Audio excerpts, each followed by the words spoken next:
Olá, pessoal, vai entrando aí na live aí, nesse bate-papo legal aí. Eu peço que você convide seus amigos, convide aí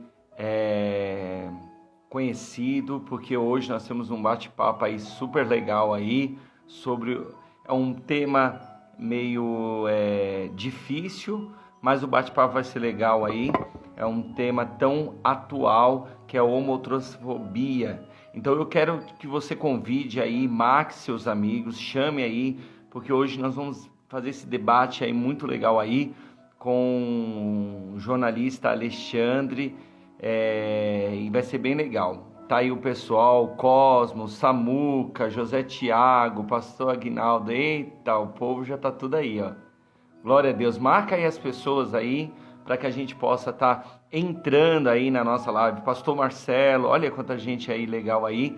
Vai marcando aí, pessoal, para que outras pessoas possam estar assistindo e de alguma forma obter informações, porque vai ser um bate-papo bem legal aí. Tá bom, pessoal? Eu vou dar um tempinho para você estar entrando. Isso, o Emanuel, Irã, filhão, saudade. Olha aí, marca aí e nós já vamos começar esse bate-papo aí legal aí para você, tá bom? Antes de começar o bate-papo, eu quero convidar vocês para o segundo sábado de novembro, que nós vamos ter a Festa das Nações. Uma festa bem legal, comidas, barracas típicas, vai ser bem legal mesmo, né? E toda a verba arrecadada será para a manutenção da nossa comunidade de fé, da nossa igreja. Então você é nosso convidado especial para estar participando com a gente, tá bom?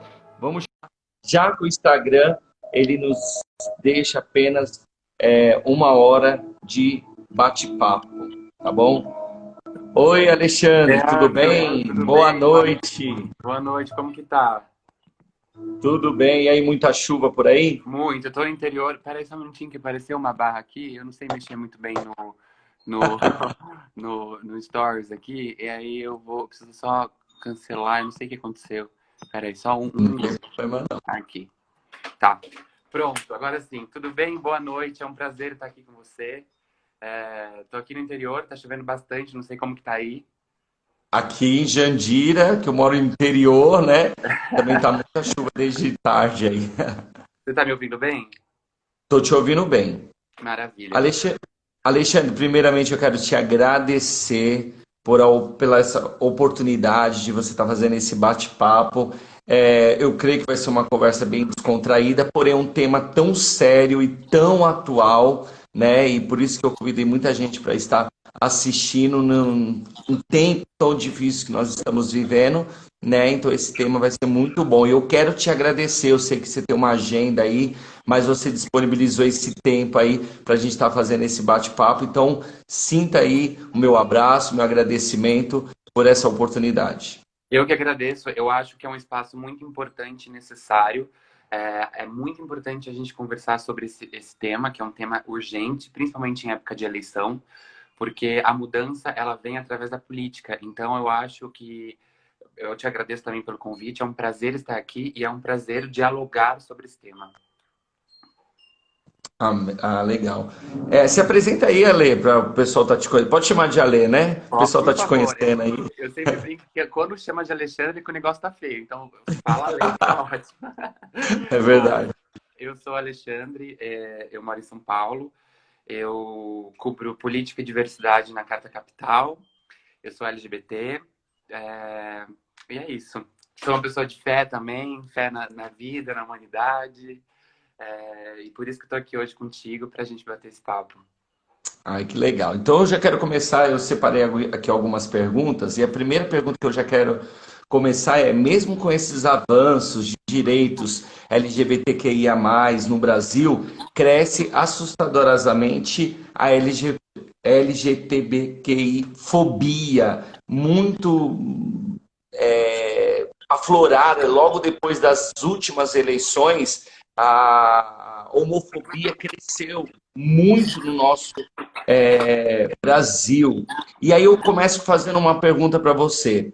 O Brasil é um país homofóbico? Olha, não só é LGBTfóbico, como o Brasil é um dos países mais LGBTfóbicos do mundo. A gente tem, Leandro, uma falsa impressão de que o Brasil é um país tranquilo para se viver para quem é LGBT. E não é. A gente vê isso em números, né? A gente só não tem esse cenário descrito porque muitas vezes a mídia não fala o que acontece, né? Se você for pensar, dados disponibilizados por ONGs, morre um LGBT a cada 27 horas no Brasil. E não é morrer de acidente, morrer de assalto. Isso morre todo mundo, todo momento. É crime de ódio. Então, um país que morre um LGBT praticamente todos os dias é um país extremamente preconceituoso, extremamente violento. É que o problema é que a gente não fala, a gente põe embaixo do tapete, sabe? Eu sempre digo, nós, homens, gays, brancos, cisgêneros, hoje nós estamos com os nossos direitos garantidos. A gente pode casar, a gente pode adotar. Se alguém falar qualquer coisa contra nós, nós temos uma lei do nosso lado. Enquanto isso, as pessoas trans estão lutando para usar o banheiro, para fazer cocô e xixi, sabe? Então, eu acho que é uma discussão que tem que ser feita pela sociedade como um todo, da questão que o Brasil é um país LGBTfóbico, mas é uma discussão também que a gente tem que fazer dentro da nossa própria comunidade. Eu tenho os meus direitos garantidos, mas eu tenho que entender que as minhas irmãs, os meus irmãos trans, não. Então, eu preciso lutar ao lado deles. Eu não posso falar, ai, não, o Brasil é tranquilo para mim. Sendo que a outra letra da sigla está lá, lutando para usar o banheiro, lutando para viver, lutando para trabalhar, sabe? Então, a gente tem que entender a pluralidade da sigla e entender que o Brasil, sim, é muito LGBTfóbico. Muito. A gente tem muita luta ainda pela frente. E parece que depois das últimas eleições, parece que o negócio aflorou, né? Parece que os homofóbicos enrustidos começaram a mostrar a cara. Eu sim, eu concordo que eles saíram do armário, né? Quem saiu do armário Isso. agora são eles, né? Mas também há uma naturalização desse discurso. A gente era para estar num movimento, Leandro, de crime, como a gente criminalizou a LGBTfobia, a gente era para estar num movimento que isso fosse motivo de vergonha para as pessoas. Mas na verdade não. Como a gente tem um presidente da República, que é o maior cargo, a maior chefia do Estado brasileiro, falando, hoje mesmo ele fez uma piada falando que ele era boiola porque tomou Guaraná Rosa. Se é uma pessoa que já tem o preconceito dentro de si, ela olha para a maior autoridade do país e vê aquilo se naturalizando, ela acha aquilo comum. Então, para ela, se tornou... Então, o fator Bolsonaro, ele é um fator muito agravante no cenário da LGBTfobia no Brasil. Porque ele naturaliza isso que a gente era para estar criminalizando, porque é crime. Sabe? Eu fico inconformado que a gente criminalizou a LGBTfobia, é uma lei, e a gente tem um presidente fazendo uma piada como essa, e uma piada que mata. Sabe? É uma piada que mata, é isso que a gente tem que entender. Ah, é mimimi. Não, o mimimi tá matando, sabe? Então, é muito grave o que acontece. Da onde vem essa naturalização dessa coisa, dessa um tom de piada. Mas é a piada que mata. Porque a partir do momento que ele é a maior autoridade do país, ele tem uma responsabilidade sobre os indivíduos. Ele tem uma responsabilidade no que ele fala.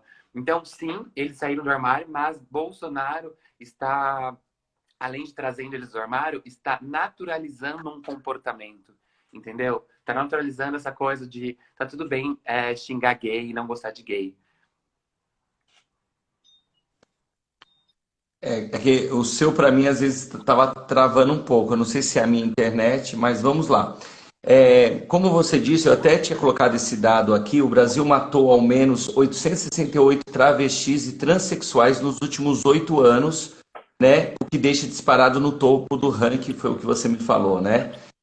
Em 2019, 124 pessoas trans foram assassinadas no Brasil.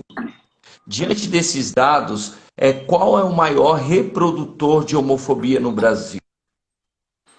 Olha, Leandro, eu acredito que a gente tem que entender a base, né, da LGBTfobia. A LGBTfobia, ela vem de uma base de uma sociedade patriarcal, onde o homem hétero viril, ele é o que comanda tudo e a partir do momento que um homem gay é visto como uma mulherzinha, né, ou uma mulher trans, ou uma lésbica, deixa de ter esse papel social da sociedade patriarcal. Então, eu acho que a gente tem que entender a origem disso.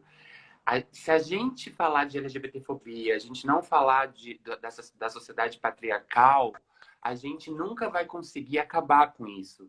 Eu acho que a origem da LGBTfobia vem muito desse lugar onde o homem hétero é colocado num patamar, no topo da pirâmide, e abaixo dele vem todo o resto. Então, por que eu falo isso? Dentro da própria comunidade, se você for perceber, quando um homem gay mais masculino, que você olha, você não percebe que é um LGBT, se você conversa com ele, eu já fiz esse exercício, ele vai falar para você, não tem nenhum problema. Porque socialmente ele é visto como um homem, sabe? Socialmente, porque ele tem todos os jeitos, enfim. Agora, quando você pega os gays mais afeminados, ou as mulheres trans, ou as lésbicas, né, que são colocadas nesse lugar de inferioridade da mulher, aí sim mora o preconceito. Quando o Bolsonaro, por exemplo, vira e fala: que deu o cu, que eu não quero nem saber, que quatro paredes e tal. Não quero saber. De fato, ele não quer saber. O que ele não quer ver. Porque ele reproduz esse sistema patriarcal, onde o homem hétero viril é o quem comanda, e tudo que não é desse lugar é visto como inferior. Então, eu acho que tudo da nossa sociedade acaba reproduzindo essa estrutura patriarcal, de que o homem é colocado um homem heteronormativo é colocado num patamar e tudo que foge daquilo é agredido de uma certa forma, sabe? Então a gente tem que falar sobre LGBTfobia, mas a gente tem que entender também a estrutura levou a isso, a nossa cultura produz esse preconceito. E a nossa cultura, ela é patriarcal, ela é racista, ela é machista e ela é LGBTfóbica. Mas a base de tudo isso é essa estrutura criada onde um homem hétero branco é colocado no topo dessa estrutura. Não sei se foi claro.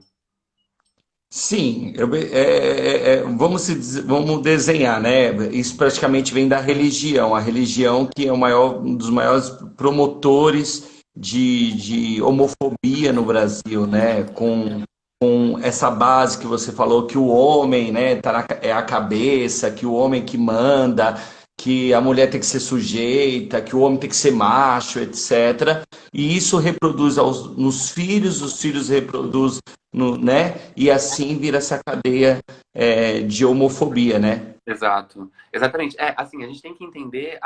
É por isso que eu acho que o seu papel, Leandro, é essencial, sabe? É você pegar e entender que a religião. Opa! Quase caiu aqui. É entender que a religião não tem um dono. Ninguém fala em Sim. nome de Jesus, ninguém fala em nome de Deus. Todo mundo pode falar em nome de Deus e entender Deus e ser aceito por Jesus. E a religião, historicamente, e eu acho muito engraçado isso, porque Jesus tentou quebrar essa lógica. Ele foi a pessoa que mais tentou quebrar essa lógica. Foi. Sabe? Quando ele começa a militar pelo reino de Deus, naquela época, reino era o único modelo de política que tinha. Então, ele quebrava essa lógica de um Deus punitivista, que era o que os judeus falavam, sabe? Então, a primeira pessoa que tenta quebrar esta lógica da religião, de um Deus punitivista, é Jesus. E aí Jesus morre e vira símbolo dessa repressão. Eu acho muito engraçado como as pessoas mudaram o significado de Jesus. E a religião ela veio reproduzindo essa cultura. E, sem dúvida alguma, Leandro, eu concordo super contigo. Hoje, a base desses preconceitos, a origem inclusive da sociedade patriarcal, a origem vem da religião. Dessa de que a mulher veio da costela do homem, né? Que o homem. Por exemplo, na Bíblia, você não vê falando sobre lésbicas, só vê falando sobre homem gay. Porque naquela época, eles não entendiam que precisava do óvulo da mulher. Eles Sim. achavam que a partir do momento que você ejaculasse fora ou em outro homem não produzisse um novo ser humano, você estava matando ali uma pessoa, entendeu? Então, Sim. você entender a lógica, assim, e a igreja traz isso daquela época para hoje e vende como palavra de Deus. E é muito difícil quando você conversa com uma pessoa e ela argumenta Deus. Mas calma, que Deus que você está falando? Quem é o seu Deus?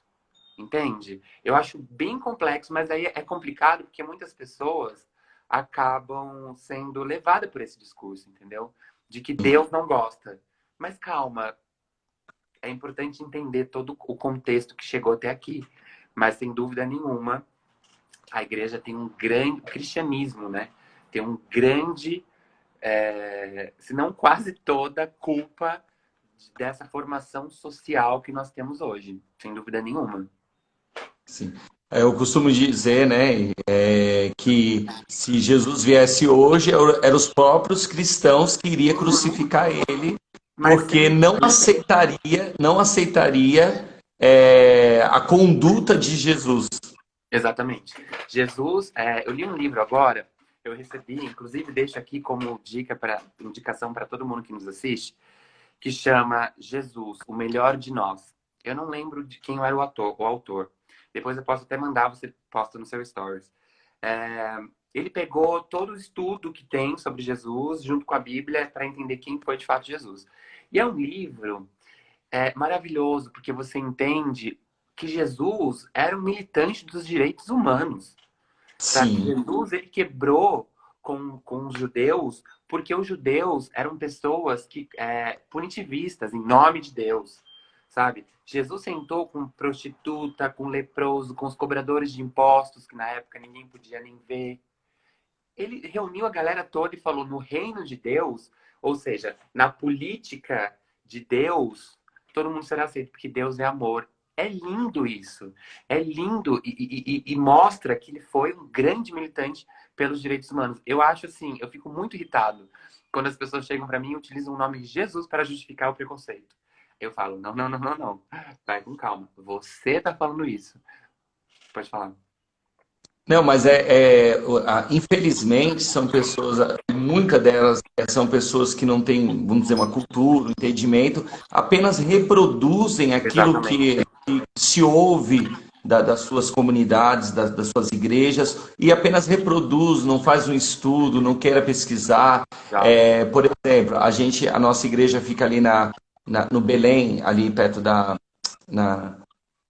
metrô Belém, e tem uma mulher que mora na frente, ela, tipo, quando o pessoal tá saindo do culto, ela xinga, ela usa palavras, tipo, de baixo calão, mostra o Uhum. dedo do meio, né, até fala, vão pro inferno, sabe? Tipo assim, descarada, como se a gente estivesse vivendo num país onde a gente não tivesse liberdade de expressão. E até a gente quer colocar já a porta de vidro para inibir um pouco ela, porque as pessoas até ficam assustadas, uma louca dessa vai sair atirando. Por quê? Porque o preconceito, e aí quando você vai olhar ela, a vida dela, ela é uma religiosa. Ou Uhum. ela é uma evangélica, ou ela é uma católica fundamentalista. A gente sabe que toda regra é uma exceção, que nem todos são assim. A gente tem o padre Uhum. Lancelotti, que é um amor, né, no meio do catolicismo. A gente tem na igreja evangélica agora o Ed René, Ricardo Gondinho, Ariovaldo Ramos e tantos outros. A gente, lógico, toda regra é uma exceção, mas a gente sabe que a grande maioria, 90%, se esconde atrás da religião para mostrar o seu racismo, a sua Sim. homofobia. Mas também eu concordo super que essas pessoas se escondem, mas eu acho que a criação desse pensamento vem da própria religião, entendeu? Muitas vezes eu acho que se você trocar uma ideia, tem um filme, não sei se você já assistiu, chama Rezando por Bob. Já viu? Orações para Bob, sei. Que eu Orações para conheço. Bob. Isso, É, lindo, conheço. lindo, maravilhoso, uma história real, verídica, inclusive, mais uma vez indico aqui para todo mundo, e mostra o quanto as pessoas acontece uma lavagem cerebral dentro da igreja. Porque se uma pessoa ela é cristã mesmo, de coração, e você conversa com ela e expõe todos os dados, ela deixa de ser preconceituosa. Mas quando ela vai no culto, é demônio, é pecado, é demônio, é pecado. E aquilo vai entrando e a pessoa vai concordando com aquilo. E a hora que ela vê, aquilo é um insulto para ela, porque ela tá vendo ali o que o pastor vendeu como um demônio e um pecado. É por isso que, assim, eu acho importante a gente falar também que a gente está tendo uma tentativa do governo do Jair Bolsonaro de mudar a criminalização da LGBTfobia. Ele quer que o STF garanta liberdade de culto, que os pastores possam continuar pregando contra essa população. Mas aí eu pergunto para você, a Bíblia tem diversas passagens absurdas, principalmente no Antigo Testamento, no qual o pai poderia matar a filha, apedrejar, né? No qual uma mulher adúltera era apedrejada. A gente tem diversas passagens da Bíblia que falam isso. Hoje, se algum pastor no mundo quisesse pregar que o pai matasse a filha, a gente ia permitir? Com certeza não. Claro que não. Então, a gente tem que entender que ódio não é liberdade de expressão. A sua liberdade de expressão acaba quando o meu direito acaba. Quer dizer, a sua liberdade de expressão acaba quando atinge o meu direito. O meu direito de viver, o meu direito de existir. Então, a gente, como Estado, o Estado brasileiro, ele não pode permitir que dentro da igreja seja um local, que as igrejas sejam locais de incentivo a esse ódio. Entendeu? Porque essas pessoas que não têm ódio no coração acabam criando. E olham para aquilo e falam, pecador, demônio. E precisa combater, né? Porque aí vem aquela coisa cristã nela, que ela precisa combater aquilo. Ela vai, ela bate, ela mata. Então, a gente precisa combater isso. É por isso que essa lei é tão importante. Não pode mais permitir que dentro da igreja seja um lugar de discurso de ódio. Não podemos. Liberdade religiosa, liberdade de expressão, mas a partir do momento que a liberdade atinge direito de qualquer pessoa, a gente não pode permitir.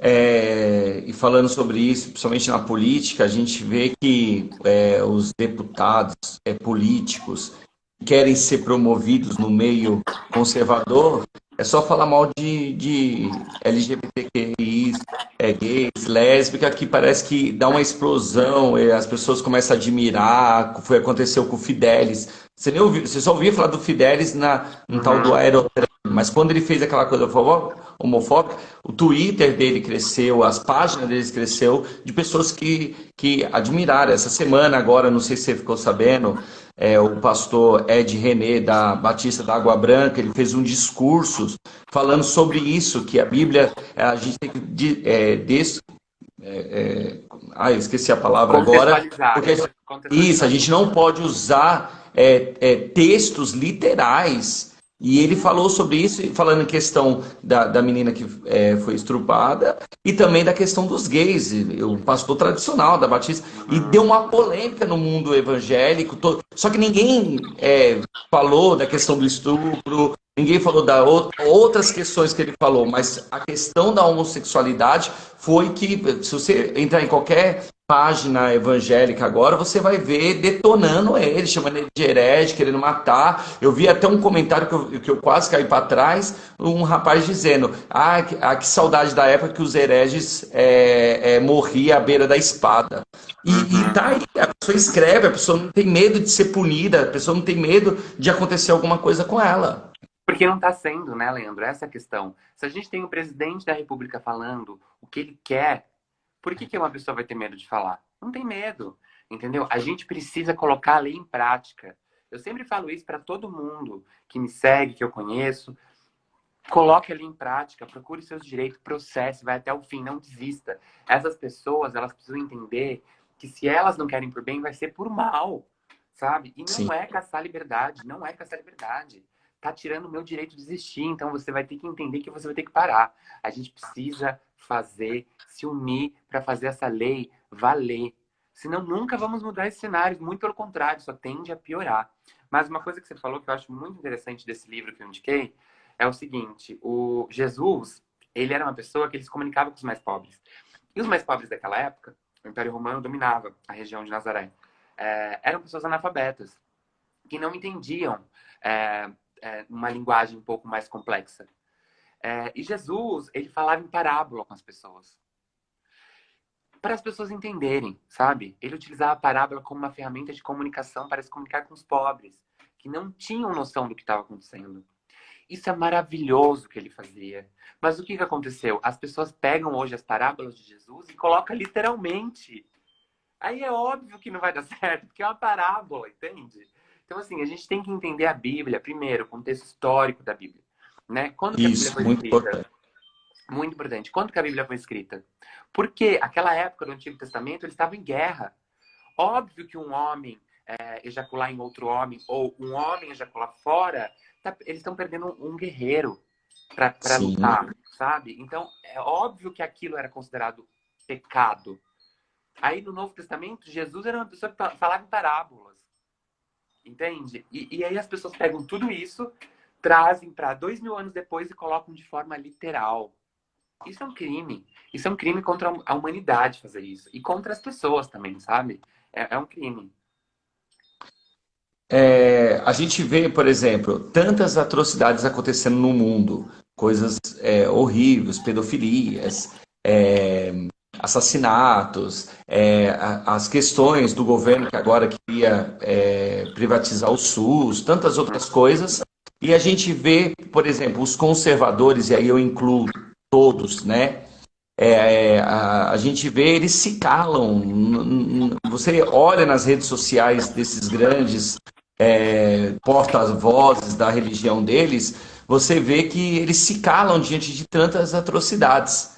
Mas ele se manifesta na hora que o Papa Francisco dá uma declaração, que foi essa semana ou semana passada agora, que ele deu a declaração quando se fala em homossexuais, lésbica, trans, parece que isso incomoda, você vê que a homofobia é tão forte, é algo que não é brincadeira, a gente não está brincando, não a gente não, como disseram aí, não é mimimi, é algo real. Você vê que se fala de tudo, ninguém se manifesta, mas quando fala de qualquer coisa referente aos homossexuais, você vê que na hora ele se manifesta, já traz discurso de ódio para poder atacar. Assim, a gente tem que entender, Leandro, que o Brasil é um país conservador. Isso é um fato, né? A esquerda só conseguiu ser eleita porque surfou tão bem nesse discurso conservador. Por isso, a única pessoa que consegue hoje, eu não saiu nenhuma pesquisa nesse sentido, mas em 2018, a única pessoa que conseguia derrotar Bolsonaro era Lula, porque Lula traz essa ideia de distribuição de renda. Mas as pessoas, a Folha tem uma matéria muito interessante que ela fala eleitor Bolso-Lula, que era o cara que votava no Lula por conta das políticas sociais, mas concordava com a pauta do Bolsonaro. E qual é a pauta do Bolsonaro? A pauta contra os LGBTs, a pauta contra as mulheres, a pauta racista. Sabe, é por isso que eu fico muito irritado com os liberais que se dizem super progressistas nas pautas identitárias, mas ajudaram o Bolsonaro a se eleger neste discurso para passar as reformas que eles queriam passar. Que foi isso que aconteceu.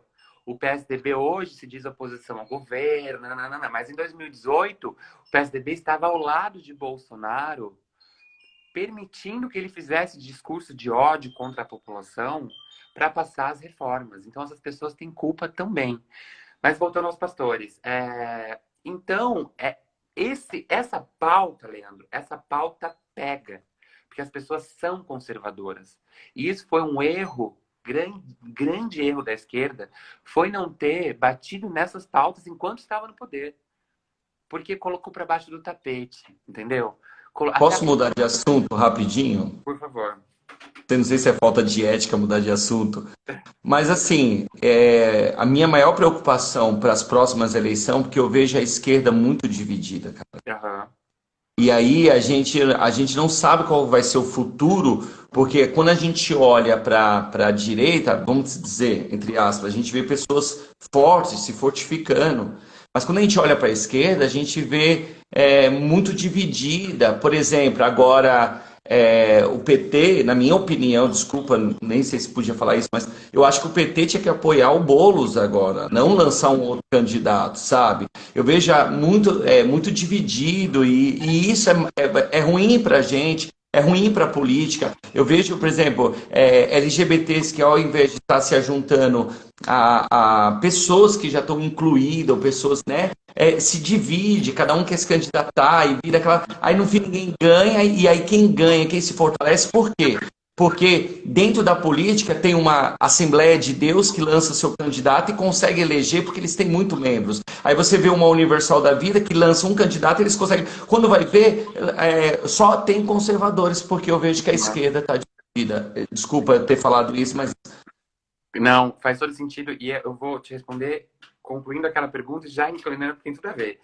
Então, os pastores, eles pautam essas coisas porque é o que o público deles querem ouvir, entendeu? Eles tem que defender a família, tem que defender porque eles já concordam com aquilo. Então, obviamente, pode privatizar o SUS, mas se falar sobre direitos de LGBTs, daí não pode, entendeu? É essa a questão. Mas, uma vez, eu fui numa... Eu não lembro se eu entrevistei o Boulos ou se eu fui numa palestra dele. Eu acho que foi uma entrevista que eu fiz com ele, que ele me falou o seguinte, ele falou, olha, a esquerda, ela deixou a periferia, ela deixou as fábricas, os trabalhadores e foi para o poder. Quando ela foi para o poder, aí toda a estrutura de política foi junto para o poder. E, de fato, a esquerda saiu da periferia. Né? Antigamente, a gente tinha os sindicatos muito fortes, os sindicalistas muito fortes. Ainda tem, mas não tem aquele trabalho de base, de ir em porta de fábrica, conversar com os trabalhadores, conversar com as pessoas da periferia. E a esquerda voltava a cada 4 anos para dialogar.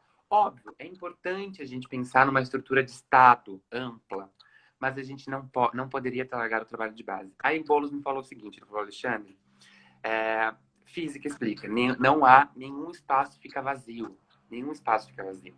A partir do momento que a esquerda sai para ir para o poder e larga as periferias e os trabalhadores, quem assume essa posição é quem? A igreja. Olha, Leandro, eu aqui em Botucatu moro na periferia. De 2002 até agora, a minha rua tem 7 igrejas. 7 igrejas. Entendeu? Então, a gente tá tendo essa briga porque a gente está nas redes sociais, mas o que a esquerda precisa fazer é voltar para a base. Porque qualquer trabalhador que tiver consciência política jamais voltaria em candidato da direita. Jamais. Se você leva consciência política, se você leva consciência de classe para um trabalhador, ele jamais votaria num candidato que ia tirar os direitos dele. Mas por que vota?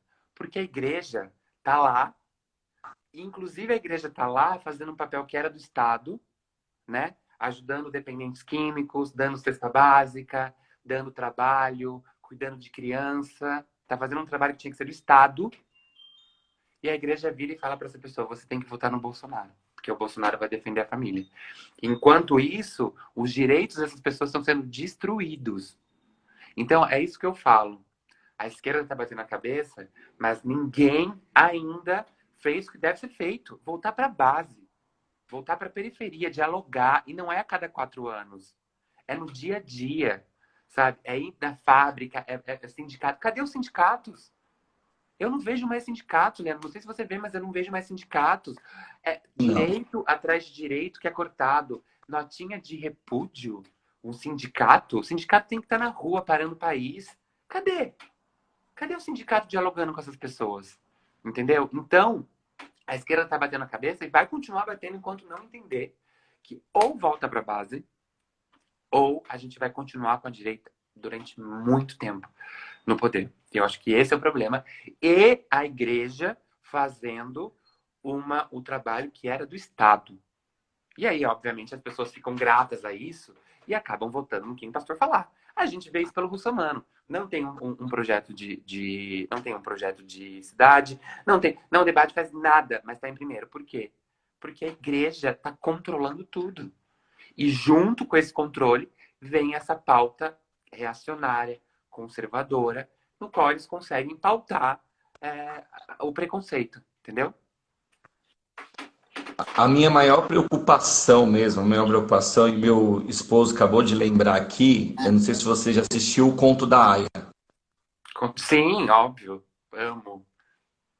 E assim, é lógico, a gente pensa que é uma realidade muito distante Né? ainda. Mas quando a gente assiste Conto da Aia, a gente vê que quando eles perceberam, todos já estavam infiltrados em pontos Exato. chaves do governo que conseguiram mudar a cidade. Você acha que a gente está alguns passos para isso? Olha, eu acredito Não muito. literal, né? Igual lá, mas Não, assim, concordo. Eu acredito muito que há instituições muito fortes no Brasil que não permitiriam a gente passar por um golpe, né? Porque aí a gente teria que passar por um golpe. Eu não consigo imaginar, eu não consigo ver espaço para isso. Então, mas indiretamente, com certeza, é isso que a gente está fazendo, né? Se você pega o discurso da Damares, por exemplo, e você compara com o discurso da tia Lia, é Lia, né?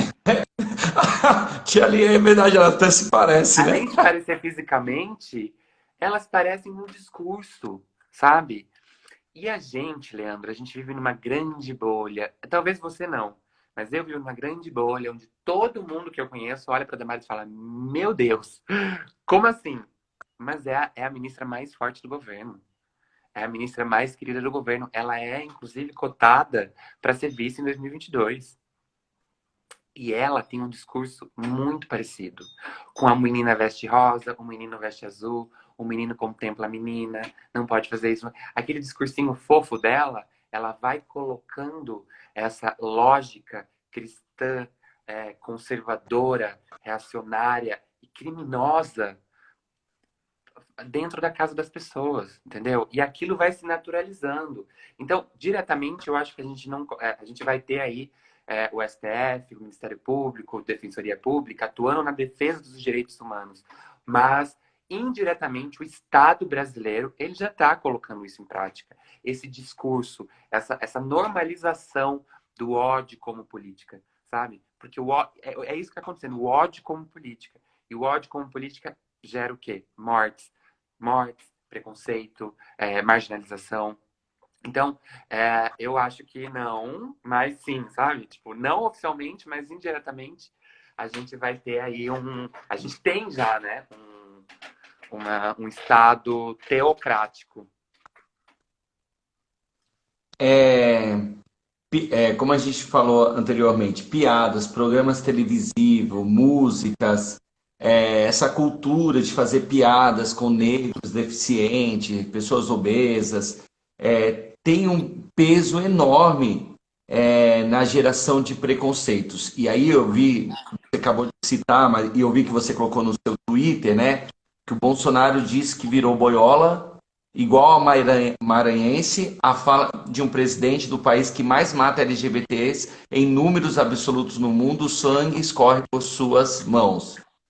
E a gente vê, tipo assim, que é engraçado, eles querem ser engraçado usando preconceito contra, não só agora os LGBT, mas contra negros, e a gente tinha Uhum. músicas, né? A gente tinha programas televisivos que falava explícito preconceito, que hoje, quando a gente olha, a gente fica horrorizado, mas as pessoas acham que podem fazer piada, que é normal fazer piada. É porque quem faz a piada é sempre a pessoa que está no topo da pirâmide, né? Então, para ela, de fato é engraçado.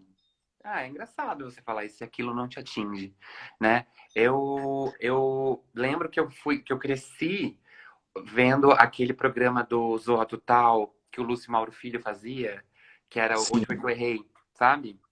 Então, o Lúcio Mauro Filho, que não era um LGBT, né? Quer dizer, não sei na verdade, mas na época não era assumido. É, ele vinha todo estereotipado perto do pai, e o pai olhava e falava: Meu Deus, onde foi que eu errei? isso. Aquilo, uma simples coisa, uma coisa assim, boba, divertia muitas pessoas. Mas para mim, aquilo, na minha vida, foi o meu maior trauma. Porque aonde eu ia, criança, eu tinha 10, 11 anos, aonde eu pisava, eu ouvia: Onde foi que eu errei? Eu ouvi isso dos meus colegas de escola, eu ouvi isso de professor, eu ouvi isso do meu pai, onde foi que eu errei, falando pros amigos dele. Porque eu era uma criança viada, obviamente. Aí ele falava: Onde foi que eu errei? Minha mãe, assim, não, minha mãe não, mas meu pai sim. Então, eu cresci, Leandro, ouvindo essa piada, onde foi que eu errei, onde foi que eu errei, isso mexeu com o meu psicológico, você não tem ideia, porque eu sempre achei que eu era um erro. Eu sempre achei que eu era um erro, porque assim, onde foi que eu errei, você acaba acreditando naquilo, sabe? E foram anos de terapia, vontade de me matar. Olha onde chegou uma simples piada. E isso, a gente está falando de uma pessoa que tem vários privilégios. Se isso para mim, que é muito privilegiado, que sou muito privilegiado, já foi uma coisa muito grave, que poderia ter acabado com a minha vida e quase acabou, em muitos lugares acaba com a vida das pessoas.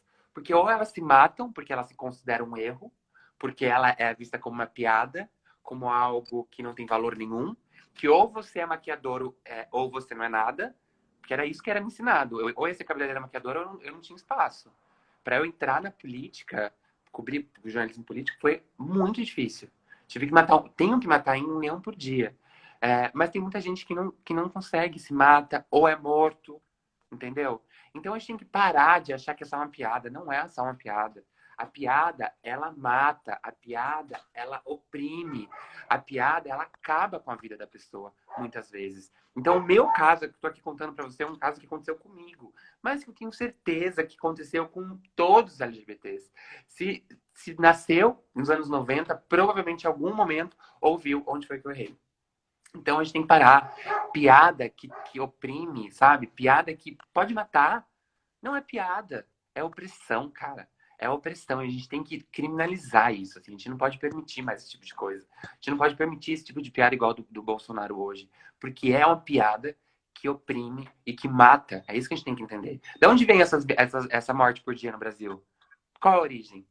A origem é conservadora da igreja, mas também desse tipo de piada. Desse tipo. Porque daí faz uma piada, a pessoa revida, pronto, já é motivo para agredir e matar. Então a gente não pode mais aceitar isso. Ele sempre acusa a gente, e a gente fala que fala os fundamentalistas, porque tem até ateus fundamentalistas, né, como esse candidato aí a prefeito aí, que se diz ateu, mas você vê o pensamento do cara. É, com esse discurso fundamentalista que eles falam dos LGBTs, que nós temos uma agenda de poder, né? Ah, Você não, acredita que eles, eu acho ótimo que ele fala que nós, a ditadura é gay. Eu falo, a gente, cadê ditadura essa gay? ditadura que eu quero participar? Ai, gente do céu. E aí, você acredita que, no caso, sim, eles têm uma agenda de poder para dominar? Com certeza. É uma agenda de poder. E assim, uma agenda de poder utilizando pontos chaves da sociedade. Primeiro, a igreja, que hoje eu posso dizer para você que domina as eleições, tanto que você vê PT, PSOL, todo mundo querendo dialogar com a igreja, e tem que dialogar mesmo, tá tudo bem. Mas assim, Sim, isso mostra que quem domina a igreja tem um poder político hoje fortíssimo, né? E os militares, porque eu fiz uma matéria agora recentemente, porque saiu o Fórum de Segurança Pública divulgou dados de militares, né? E temos hoje no Brasil quase 8 mil candidatos militares, que por si só já é um número absurdo. Segundo ponto, 86% desses 8 mil estão no partido de direita. Então, eles têm o povo nas mãos, através da igreja, e eles têm as forças armadas na mão. Isso é gravíssimo. Isso não sou nem eu que estou falando, é o professor da FGV que eu entrevistei. Ele falou: acaba com a neutralidade das forças, porque a partir do momento que as forças armadas é para proteger a nação, ela não pode ter lado político. Assim como a justiça. Não pode ter lado político. Claro que o militar vai ter, mas a pessoa militar vai ter. Mas os militares, quando estão em ação nativa, não podem ter. Então é um projeto de poder para anos, talvez décadas. A partir do momento que você tem as Forças Armadas ao seu lado, e a partir do momento que você tem a igreja, que hoje é uma instituição fortíssima, você consegue perpetuar por muitos anos em cima desse discurso da família. Que isso, na verdade, é para esconder o que eles querem de fato, né, Leandro? O que eles querem, sim, na verdade, são as reformas. São as reformas que Sim. eles querem. É por isso que o governo ele sempre fica soltando Golden Shower, kit gay, ideologia de gênero, que isso cativa as pessoas. Por baixo disso, taca a reforma, para acabar com os direitos da população. Então, isso é um projeto, eu diria, muito bem estruturado, onde envolve militar, onde envolve igreja, onde envolve os liberais, os grandes empresários, para destruir tudo que, em cima de vidas, a gente construiu pós-ditadura. É um projeto a longo prazo, projeto de poder a longo prazo, e eu, assim, fico com bastante receio do que pode vir, porque se fosse hoje, o Bolsonaro seria reeleito. Então, é, né, apesar de tudo que está acontecendo, de tudo que ele fala, ele seria reeleito. Então, eu fico com muito receio aonde esse projeto vai chegar. Pessoal, infelizmente o Instagram deixa a gente só fazer 1 hora de live, né? Mas eu vou fazer a última pergunta pro Alê e se você tiver alguma pergunta, ele responde tudo. Então pode perguntar tudo que ele vai responder aí, E eu adoro tudo aí. falar. Então isso. Caso ele não consiga responder todas, a gente deixa marcado e ele responde para você, tá bom? Então vai deixando a sua pergunta aí. Ale, a gente está vivendo tempos estranhos, né? Como a gente, tá me ouvindo? Tô ouvindo ótimo, tô ouvindo Ah, bem. travou aí. A gente está vivendo tempos estranhos, né? Muitos estranhos mesmo. A gente vê, com pensamento racional, a gente vê que não se encaixa certas coisas que a gente tem visto. Por exemplo, judeus nazistas, Uhum. negros racistas. E eu vi que você iria entrevistar um aí, mas aí eu acho que ele não pôde, né? É, Eu vi lá. Mulheres machistas. Vemos agora homossexuais homofóbicos. E aí eu vou citar o nome porque não tem problema com isso. Aí a gente vê o Clodovil lá atrás, a gente vê agora o cantor Netinho, a uhum. gente vê a Carol Heller, a gente vê o maquiador Agostinho Fernandes lá. Como você encara essa questão? É a mesma coisa do escravo não querer ser liberto e dizer, não, eu amo ser escravo, eu quero ser escravo. Como que é isso? Tipo, um negro ser racista, um homossexual ser homofóbico. Sim, olha, Leandro, o sonho do oprimido sempre será ser o opressor, né? Eu acho que basicamente é isso, assim, é o sonho de estar oprimindo o outro. Mas eu vejo como uma pelo menos dentro, eu não posso falar pelo movimento feminista nem pelo movimento negro. Então, vamos focar aqui no movimento LGBT, no qual eu faço parte. Eu faço uma autocrítica muito grande de dentro do nosso movimento, porque eu não vejo um acolhimento dentro da comunidade LGBT.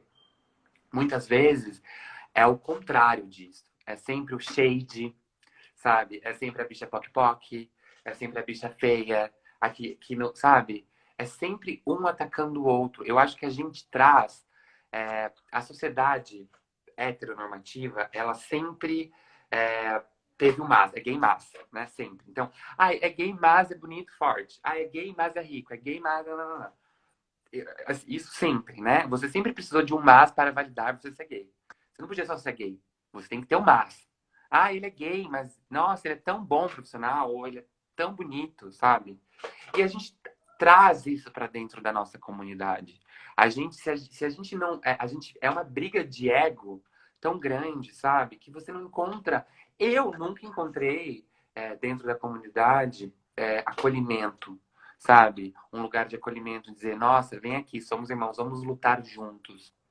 Então, o que eu percebo na Carol, até mesmo no Fernando, foram pessoas que nunca foram acolhidas pela comunidade. Muito pelo contrário, nunca foram acolhidas. E aí elas encontraram na direita um acolhimento. Se encontra um acolhimento. Contanto que você, né, se junte a esse discurso conservador e ajude a propagar isso. Então a gente tem que fazer uma autocrítica. Eu vejo essas pessoas e eu falo, por que essas pessoas estão lá e não aqui? Entende? Por que lá foi mais interessante do que aqui? E aí você começa a fazer umas análises e provavelmente essas pessoas não encontraram dentro do movimento LGBT um lugar de apoio, de acolhimento. Porque provavelmente não era forte o suficiente, não era rico o suficiente, não era pop, não era alto, não, sabe? E a gente vai trazendo uns padrões que a sociedade impôs pra gente dentro da nossa própria comunidade. Então a gente tem que pensar de dentro para fora. Por que essas pessoas estão saindo? Por que elas não estão encontrando aqui um lugar de acolhimento e de vamos lutar juntos? Entende? Então eu vejo como autocrítica, assim. Eu sempre olho, óbvio, fico puto, tenho vontade de bater. Quando eu vejo um LGBT com discurso bolsonarista, assim, sobe uma raiva. Porque eu falo, não é possível. Mas aí eu paro, reflito e falo, não, eu também tenho um dedo de culpa nisso, assim. Porque como que eu estou praticando esse acolhimento? Sabe? Então a gente tem que pensar, a nossa comunidade tem que se tornar um lugar de acolhimento, um lugar onde as pessoas chegam e encontram amor, não shade, e não competição, quem é o mais bonito, quem é o mais forte, quem é o mais pop, sabe? Eu acho que tem que partir de dentro para fora isso, pra gente não perder mais os nossos irmãos, né? Que tanto sofrem também como nós. Que eu até fugi das perguntas aqui. Tinha tanta pergunta aqui que eu até acabei a gente entrando por outra coisa. Mas de uma dessas perguntas que a gente ia falar sobre as pessoas trans, que elas sofrem mais preconceito do que as outras siglas, Sim. né? E o maior preconceito que elas sofrem é dentro da própria comunidade, Sim. né?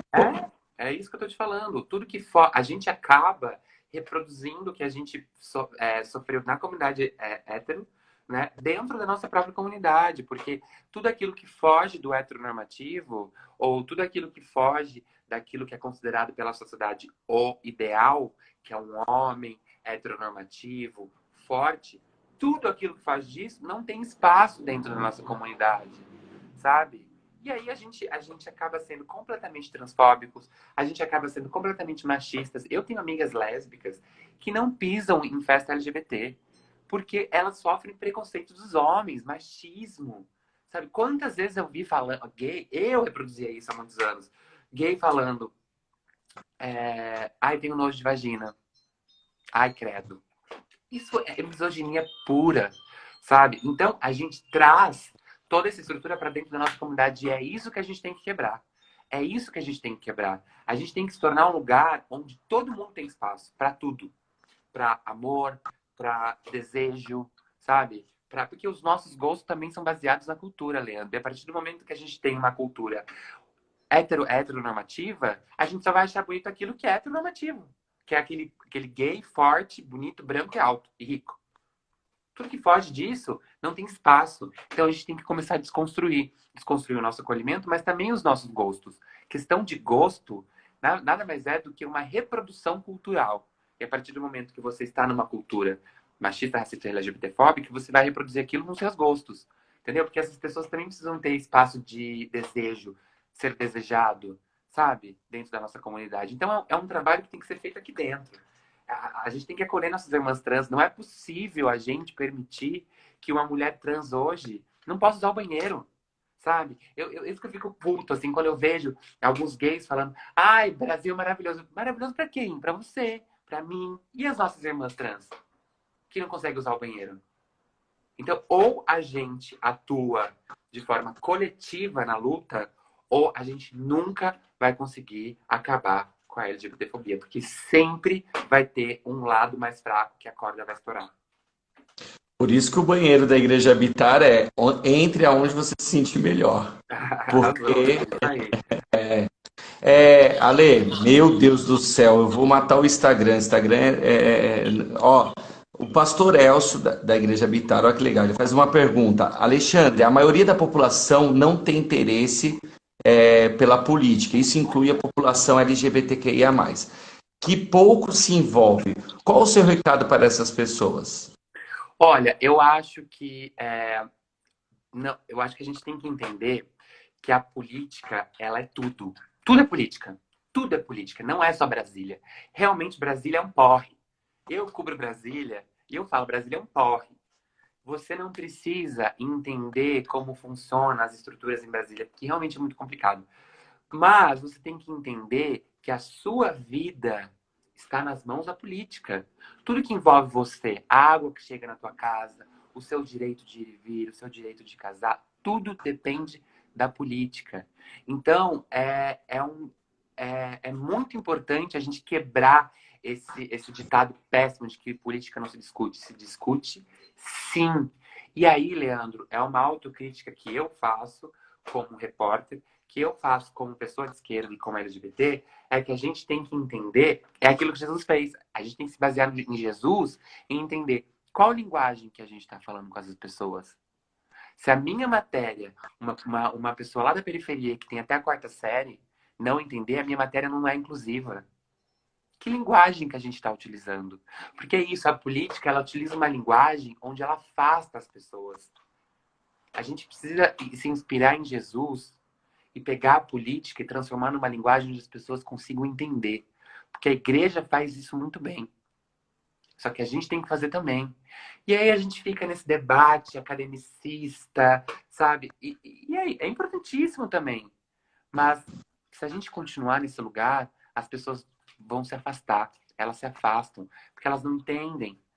Porque elas acham que não pertencem a ela.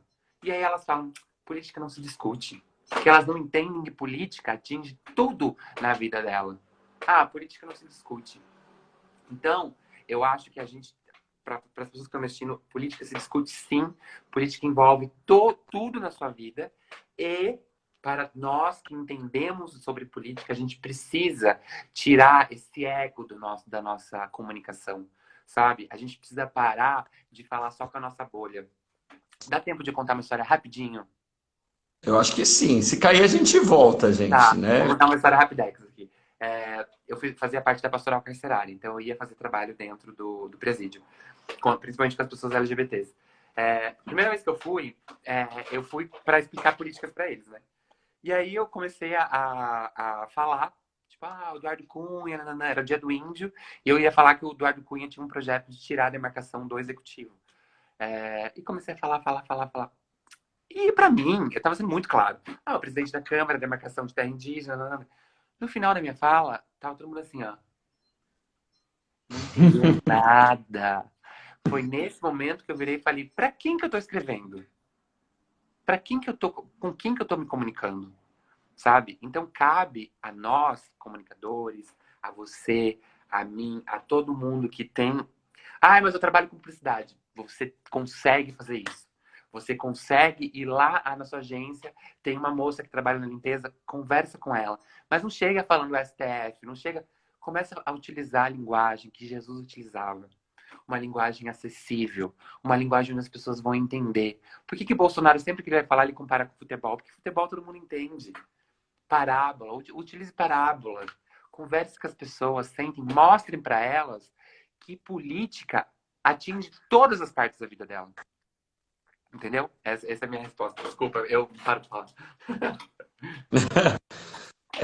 Ale, eu quero te agradecer, mas antes de agradecer, eu quero falar para quem está assistindo, né, que Jesus não é como Jesus entrou na pauta aí muitas vezes. Jesus não tem nada a ver com esse fundamentalismo, com esse conservadorismo, ou Jesus não tem nada a ver com essa igreja hoje que você liga a televisão e vê ela lá. Jesus não tem nada a ver com isso.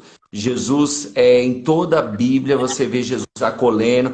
Por isso que nós costumamos dizer que Jesus é a chave hermenêutica da Bíblia. Então, quando você olha todos os textos que apontam para Jesus, você vai ver amor, você vai ver acolhimento, você vai ver abraço, você vai ver perdão. Então, Jesus não tem nada a ver com isso. Então, você que está me assistindo, eu quero convidar vocês para conhecer a Igreja Habitar. É uma pequena comunidade de fé, onde nós acolhemos todos os LGBT, héteros, todos são bem-vindos, porque lá nós pregamos apenas Cristo. Então, a nossa igreja fica na rua Júlio de Castilhos, 792, ao lado do metrô Belém. Os cultos é quarta-feira às 20 e domingo às 18. Vai lá conhecer, vem tomar um café com a gente. E Ale, quero te convidar para você um dia estar conhecendo a gente lá, vir mais cedo para a gente bater um papo, tomar um café lá e estar conhecendo o nosso pedacinho do nosso povo lá, que só quer aí se assemelhar a Cristo, não se assemelhar a ninguém aí fora, mas seguir os passos de Cristo, né? Olha, eu vou te falar que eu vou com certeza, assim, sem dúvida nenhuma, a gente pode inclusive fazer esse papo lá, quando puder, né? Ah, legal. Segura. E eu novamente indico aqui para todos a leitura desse livro, Jesus, o Melhor de Nós. Depois eu te mando a foto, você Eu acho pode que pesquisar colocaram aí. aí, quem colocou aí, coloca de novo aí, para Esse que... livro é fantástico e aí você consegue ter o entendimento que Jesus foi um cara foda, Jesus foi um militante de direitos humanos e a gente tem que se esperar nesse Jesus, um Jesus real, para defender todos e todas. Eu tenho certeza, Leandro, que se Jesus voltasse hoje, ele vai estar do nosso lado, sabe? Então, assim, eu fico muito tranquilo de falar que todo o meu trabalho eu faço me inspirando em Jesus, mas nesse Jesus, não nesse Jesus esse Jesus, no Jesus original, sabe? Não o Jesus É, branco do olho verde. Porque o de Jesus olho branco do olho verde não. verde é o que eles usam pra matar, pra oprimir. Ó, Esse para que Jesus. você parece com o Jesus da pintura, hein? Não, não, não, não. Mas é isso, assim. A gente tem que se inspirar no Jesus original, no Jesus de fato, que lutou pelas minorias e que quebrou essa lógica de Deus punitivista. Deus não é punitivista. Deus é amor. A partir do momento que é amor, acolhe a todos e todas. E a partir do momento que a gente entende que Deus é amor e acolhe a todas, a gente também não vai permitir um projeto onde as pessoas são excluídas. Então, Jesus é o caminho para a gente chegar num mundo mais justo, menos desigual, onde todos tenham acesso a tudo, a todos os direitos, a todas enfim, a tudo. É isso. Olha, amei. Muito obrigado, foi um prazer falar contigo. Parabéns pelo seu trabalho. Eu acho que você faz assim, significa na sociedade um movimento muito importante e necessário que precisa crescer, que precisa se construir, criar força para combater todo esse ódio que vem, infelizmente, das próprias igrejas. Então, parabéns, viu? É como a gente sempre diz, né? Como a gente está num país onde a gente pode pregar Cristo, então nunca vou morrer por negar Cristo, mas a gente pode morrer a qualquer momento por levantar a bandeira da inclusão, por qualquer hora pode entrar um doido lá e sair atirando, porque é um desafio. Todo LGBT, quando ele sai na rua, ele corre o risco de ou apanhar ou ser morto, principalmente uma mulher trans que quando sai na rua ela corre o risco, é como se ela estivesse entrando no campo de batalha todos os dias. Ale, muito obrigado, cara, muito obrigado. Eu ficaria com você aqui, Não, eu se faria deixasse, a gente eu ia faria a 5 parte horas. um, a parte 2, a parte 3, a parte 4. Porém, né, mas eu sei que aí você tá, mas Ale, se a pessoa quiser conhecer o seu trabalho, ela pode seguir você nas redes Claro. sociais, como que a pessoa pode conhecer você? Olha, o meu Instagram é @alexandreputti, Putti. E lá tem um link com todas as minhas matérias. Tudo. Então lá tem matérias falando sobre muitas coisas, sobre política e diversidade. E também eu indico, no canal da Carta Capital no YouTube, tem uma reportagem em vídeo que eu fiz com líderes religiosos LGBTs. Infelizmente eu não te conhecia na época.